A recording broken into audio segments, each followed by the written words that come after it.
जी, हमने रेखा की ढाल पढ़ ली है।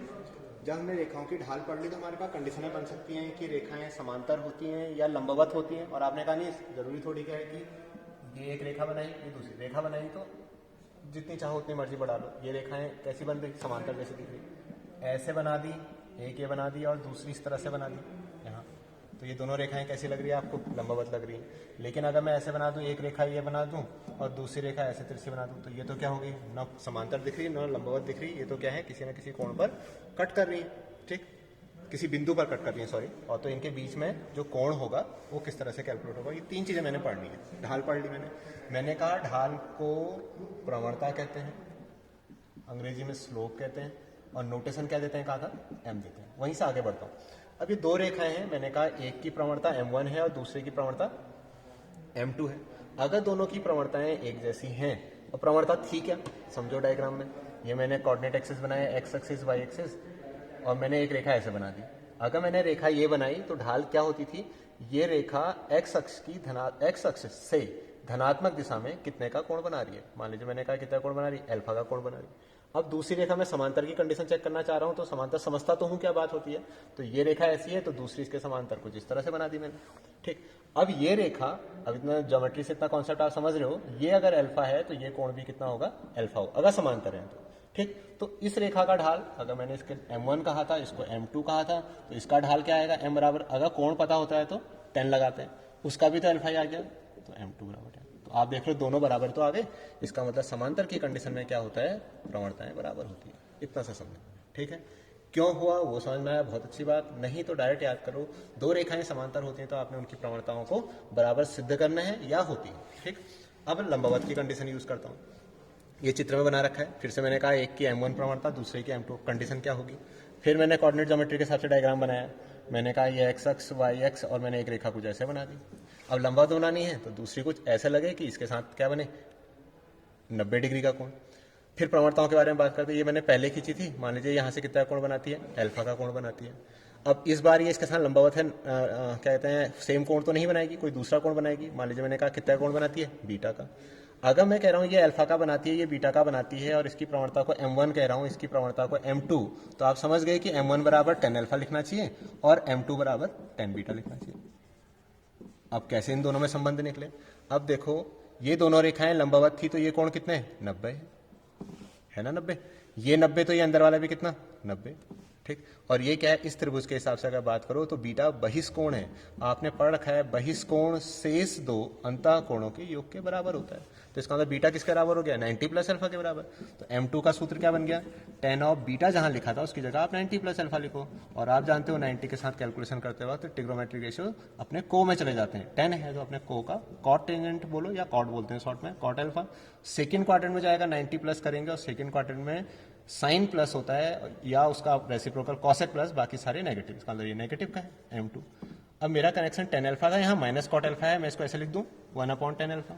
और 10 अल्फा मुझे पता है क्या है, कितना था 10 अल्फा को, m1 लिखा था, तो ये क्या बन गया, -1/m1, और ये m2 क्रॉस कर लीजिए, तो रिजल्ट आ गया m1 m2 इक्वल टू -1। आता कुछ इस तरह से है। आप डायरेक्ट याद कर सकते हो कि समांतर की कंडीशन है तो दोनों की प्रवणताएं बराबर करनी है, और लंबवत की कंडीशन है तो दोनों की प्रवणताओं का गुणनफल ऋण 1 आना चाहिए। क्लियर होगी बातें, ठीक। अब इसी को आगे बढ़ाते हैं। आपने कहा समांतर लंबवत। अब तीसरी बात मैंने कहा किसी भी कोण पर कट कर देती है। मैं इसी कोऑर्डिनेट ज्योमेट्री में ही बनाता हूँ डायग्राम। मैंने ये एक्स अक्ष बना दिया और ये वाई अक्ष, और दो रेखाएं ये कट करके बना दी। ये रेखाएं बना दी तो इनको पूरा पीछे बना दिया मैंने, ठीक। मैंने कहा ये जो पहली रेखा है इसने मान लीजिए कितना कोण बनाया है, अल्फा का, और दूसरी रेखा थोड़ा अलग बना देता हूँ, हाँ बाहर चले जाएगी नजर में, ऐसे बना देता हूँ, ठीक। वो डायग्राम दिखाने में थोड़ा सरल हो जाएगा। ये अल्फा, और मान लीजिए इसने कितना कोण बनाया, बीटा का कोण बनाया, ठीक। ऐसे ही क्यों बना रहा हूँ समझ रहे हो, एक्स अक्ष से धनात्मक दिशा में नापते हैं, इसका अल्फा और इसका बीटा। मुझे कौन सा कोण पता करना है, दो रेखाओं के बीच का कोण। तो दो रेखाएं ये हैं, इन दोनों के बीच का कोण मान लीजिए ये है। कोण को जनरली हम लोग किससे लिखते हैं, थीटा से।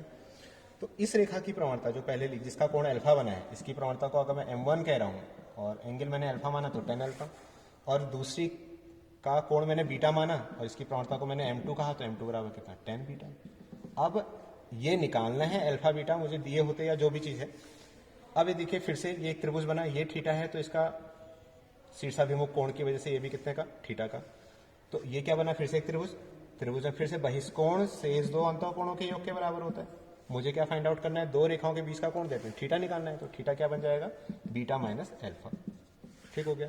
अब बीटा अल्फा दिए थोड़ी क्या है मुझे, तो मुझे तो सूत्र निकालना पड़ेगा m1 m2 के रूप में, और m1 m2 किससे जुड़े हुए हैं, 10 से जुड़े हुए हैं। यहाँ 10 तो दिख ही नहीं रहा, तो अब मैं क्या करूंगा, इसके आगे कैलकुलेशन के लिए 10, तो यहाँ देख लीजिए ऊपर थीटा बराबर क्या एक्सप्रेशन बना है मेरे पास, बीटा माइनस अल्फा, दोनों तरफ 10 ले लीजिए ट्रिग्नोमेट्री का, tan theta equal to 10 of beta minus alpha. फिर सूत्र लगा लीजिए, tan x माइनस वाई का सूत्र पढ़ा है आपने, tan x minus tan y upon 1 plus tan x tan y, और कोण दिए होंगे तो अच्छी बात है, कोण नहीं दिए होंगे तो आप जानते हो tan बीटा को मैंने क्या कहा है सूत्र में, m2 का है, ये m2 का है, ये m1 का है, अपॉन में 1 प्लस m1, ये tan थीटा आ गया।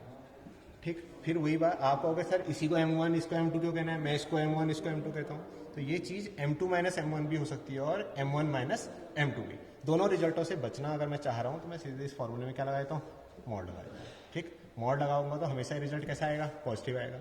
आप कहोगे सर नेगेटिव आएगा तो वो क्या रिजल्ट दे रहा, इसलिए दे रहा है नेगेटिव वाला, कभी जैसे आप देखो ये दो रेखाएं कट कर रही हैं तो यहाँ कोण थीटा बना और दिखने में लग रहा है न्यून कोण है, न्यून कोण है तो 10 की वैल्यू पॉजिटिव आएगी फर्स्ट क्वाड्रेंट में, लेकिन ये दो रेखाएं जब कट कर, ये भी तो एक है, तो ये दोनों कोण एक दूसरे के संपूरक कोण है, संपूरक कोण है तो ये थीटा है तो ये वाला कोण कितना होगा, 180 माइनस थीटा। किताब में देखोगे तो इसी 180 माइनस थीटा को उसने फाई लिखा है, मैंने नोटेशन दिया ही नहीं फाई, मैं बस सीधे यही कह रहा हूँ, एक जगह से थीटा बना तो दूसरी जगह से भी कोण बन रहा है, तो कोण दोनों हो सकते हैं, धनात्मक भी और ऋणात्मक भी। धनात्मक वाला है वो न्यून कोण होगा, जो ऋणात्मक वाला आएगा अधिक कोण आएगा। जब प्रश्न में लिखता है कोण ज्ञात करो करके, आप फिर आप कौन सा जो ज्ञात करो, ये जो ज्ञात करो या ये वाला जो, आप क्या लगाते हो सूत्र हमेशा किसमें लगाओगे, मॉड में लगाओगे, और मॉड कभी हटाना पड़ेगा तो उस रिजल्ट में प्लस माइनस का यूज करोगे।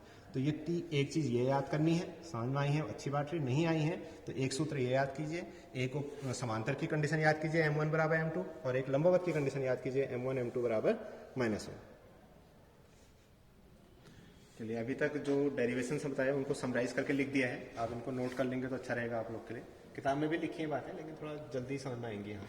यदि दो रेखाओं की प्रवणताएं m1 तथा m2 है, एक रेखा की प्रवणता को मैंने m1 कहा, दूसरी रेखा की प्रवणता को m2। समांतर कब होंगी, जब दोनों रेखाओं की प्रवणताएं बराबर होंगी। लंबवत कब होंगी, जब दोनों रेखाओं की प्रवणताओं का गुणनफल ऋण 1 होगा। ठीक है, डायरेक्ट ऐसे याद कर सकते हो। उसने कहा एक रेखा की प्रवणता 2 है, उसके समांतर रेखा की प्रवणता कितनी होगी, 2 होगी। लेकिन अगर उसने कहा एक रेखा की प्रवणता 2 है, उसके लंबवत रेखा की प्रवणता कितनी होगी, तो आप कैलकुलेशन करके भी निकाल सकते हो। डायरेक्ट याद करने का तरीका, लंबवत रेखा की प्रवणता पूछेगा तो जो भी वो क्वांटिटी उसका रेसिप्रोकल कर दीजिए। 2 है तो उसका उल्टा 1/2 और चिन्ह बदल दीजिए। क्यों, मान लीजिए नहीं होता, मैंने 2 कहा, 2 लिखा, दूसरे को आपने m माना बराबर ऋण 1, तो m बराबर क्या है, ऋण 1/2, इसलिए कह रहा हूँ। ठीक, और आपने कहा नहीं लंबवत वगैरह कुछ नहीं, वो कोण पूछ रहा था। फिर से एक रेखा की प्रवणता m1, दूसरी रेखा की प्रवणता m2, आपने ये सूत्र लगा दिया। आपने कहा सर नहीं हमने तो ये लगा दिया, तो होने को इससे और इससे दोनों से रिजल्ट अलग अलग आएगा। अगर इससे धन आ रहा होगा तो इससे ऋण में आएगा, या यहाँ से धन आ रहा होगा तो यहाँ से ऋण आ रहा होगा। तो कहाँ से धन आए कहाँ से ऋण आए इसकी टेंशन से बचने से अच्छा है आप ये सूत्र लगा दो, tan थीटा बराबर m1 minus m2 upon 1 plus m1 m2, और क्या लगा दिया, मॉड लगा दिया। मॉड लगा दिया तो क्वांटिटी पॉजिटिव है, पॉजिटिव रहेगी, नेगेटिव है तो नेगेटिव, सॉरी नेगेटिव है तब भी कैसी रहेगी, पॉजिटिव। इसका मतलब कोण हमेशा कैसा निकलेगा, न्यून कोण। ठीक, इसी का स्पेशल केस याद करते हैं 1 मार्क्स के लिए, एक्स अक्ष की प्रवणता। अब समझ लीजिए डायग्राम से, ये coordinate axis X axis Y axis होता था, एक्स अक्ष यही तो हुआ, और प्रवणता क्या समझाई थी, कोई रेखा एक्स अक्ष से कितने का कोण बना रही है, तो ये अगर रेखा है तो ये एक्स अक्ष से कितने का कोण बनाएगी, 0 का ही तो कोण बनाएगी। तो प्रवणता क्या आ जाएगी, tan 0, tan 0 का मान क्या होता है, 0। लेकिन अगर वाई अक्ष की प्रवणता पूछूंगा, इसकी प्रवणता पूछा, तब भी तो ये रेखा है, कहाँ से कोण ढूंढेंगे, एक्स अक्ष से, कितने का कोण, 90 डिग्री का। तो प्रवणता क्या आ जाएगी, tan 90 या tan 90। tan 90 का मान आप देखते हो, वो लिखता था अनंत लिखता है, या 10th में पढ़ा होगा तो वहाँ अपरिभाषित लिखता है। तो ऑप्शन को आप देख लीजिएगा, लेकिन कहीं कैलकुलेशन करना पड़ता है, तो आप ये मत कह देना यार ये 90 आ रहा, अनंत है, अपरिभाषित है, प्रश्न गलत छप गया, तो वहाँ कैलकुलेशन करने के लिए आप अनंत को किस तरह से लिख देना, 1/0 के रूप में लिख देना। ठीक है।